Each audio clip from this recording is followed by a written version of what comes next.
All right, New York Giant fans, what's going on? Hit the like button, comment, and subscribe. Turn on post notifications so you know when a live stream pops or a video drops. Appreciate y'all coming back. Share this out. Do all the good stuff. If you guys hear stuff in the background, that's the AC because it is blistering hot in my car. Nonetheless, training camp day 3 is done. The next day will be Sunday. I'm going to try to get tickets for that. I'm not doing anything in the morning on Sunday. And then Monday, I'll definitely be back with Luca and Sean, as you guys know who they are on the channel. But nonetheless, let's get right into it. So one of the first things in terms of injury, we'll go over that, the lineups, and then just like basic takeaways from the practice. I do want to real quickly shout out Tommy DeVito's mother and father. I noticed that, there was a group of people sitting around me who had DeVito pins. And then this nice lady asked, what I was writing down, and I told her. And then I'm like, "You guys have DeVito pins? Are you guys related?" And it was her mother. And then I talked to his dad afterwards. So pretty nice family. Nonetheless, moving along as far as the injury standpoint, Tyler Nubin did not practice today. Timmy Horn did not practice today. Both had calf injuries, so there is that. Hopefully, it's not too long. That's what Brian Dable said. Obviously, for Nubin, it impacts his start in the NFL, and Horn, it impacts his rotation at defensive tackle. Elijah Chapman and a couple other guys got their burn with the 1s, 2s, and 3s, and it's not really a stalemate or stationary rotation set lineup, really, at defensive tackle. It's not, it's Dexter Lawrence and this guy. There's multiple guys rotating in, so they're going to get their opportunities. As far as Jermaine Eluemunor, they said he was going to be limited in the presser. He got more burned than I thought because he actually got a decent amount of reps at right tackle. And then Josh Ezeudu came in, and then I'll explain some of that later. As you can tell, I'm not very happy about that. Moving along, Isaiah Simmons was taking reps at the corner position. He was at the slot corner position with the 2s and 3s. As far as the O-lines went, for the second team O-line, you had Joshua Ezeudu and then Josh Miles, both of them switching out at left tackle. At left guard, you had Jake Kubas. At center, you had Austin Schlodman and Jimmy Morrissey. At right guard, you had Jalen Mayfield. And at right tackle, you had Yanni Kajusti. As far as the third team O-line, you had Joshua Miles and Matt Nelson mixing in. Left guard was Jalen Mayfield and Jimmy Morrissey.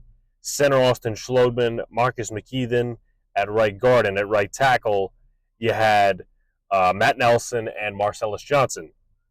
So also for punt returners, you had Gunnar Olszewski, Wan'Dale Robinson, Ahira Asante, Darius Slayton, and Isaiah McKenzie. As far as one of the plays by Asante was really tough. I mean, he didn't necessarily make a great play on an active punt return. Not that like they were doing tackling or anything, but it was just a really bad read.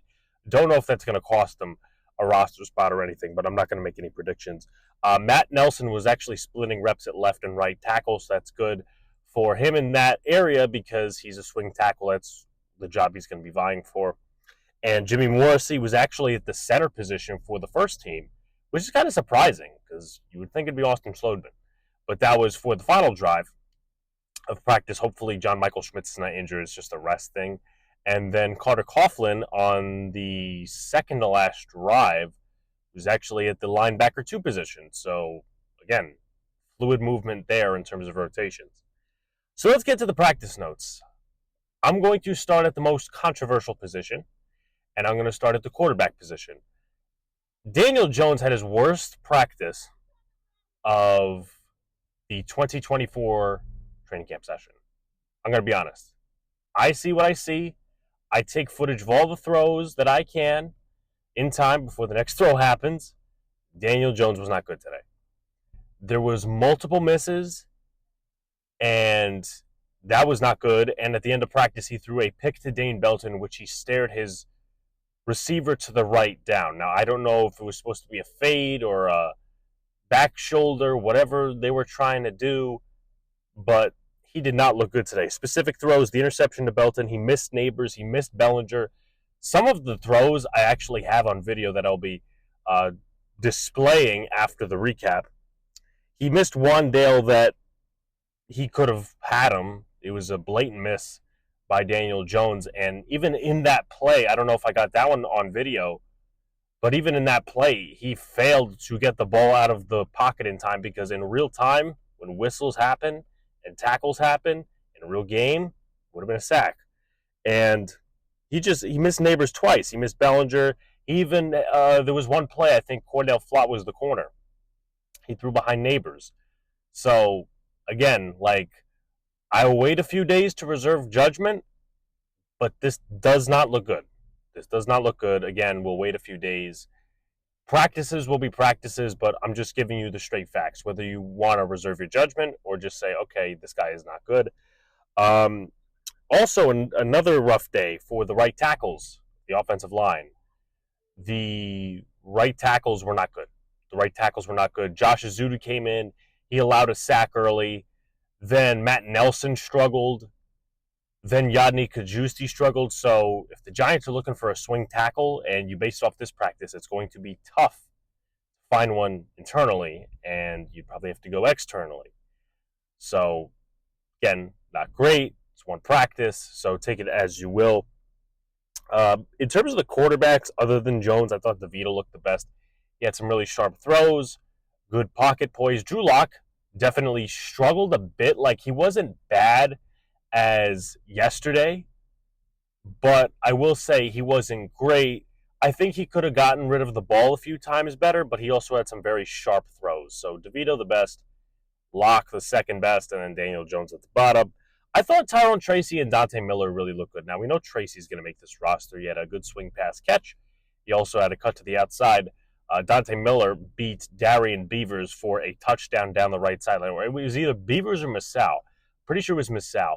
He beat Masao down the right sideline for a touchdown, meaning Dante Miller. And he's not known as this receiving back. He's known as, pretty much turbo. I think yesterday, actually, we did the Roster Bubble Series video on him. He's got good vision. He's got a good jump cut.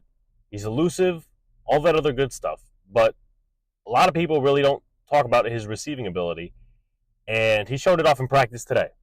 So that's pretty much it in terms of this practice. Again, some main takeaways. Eluemunor got some right tackle reps, which is a positive sign for Sunday in terms of his full capacity in snaps.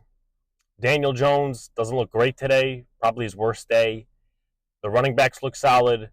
Nothing really distinct for the defense, though, other than getting to the quarterback, which I will say it's not a factor of just the O-line being bad. Shane Bowen was sending some heat today. Coming off the right side, coming off the left side, this was one of the more challenging days for the offensive line and the offense in general. But hit the like button, comment, subscribe, do all the good stuff, turn on post notifications so you know when a live stream pops or a video drops. Appreciate you all coming back. Here's some more training camp footage for you guys. Talk to you soon.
On.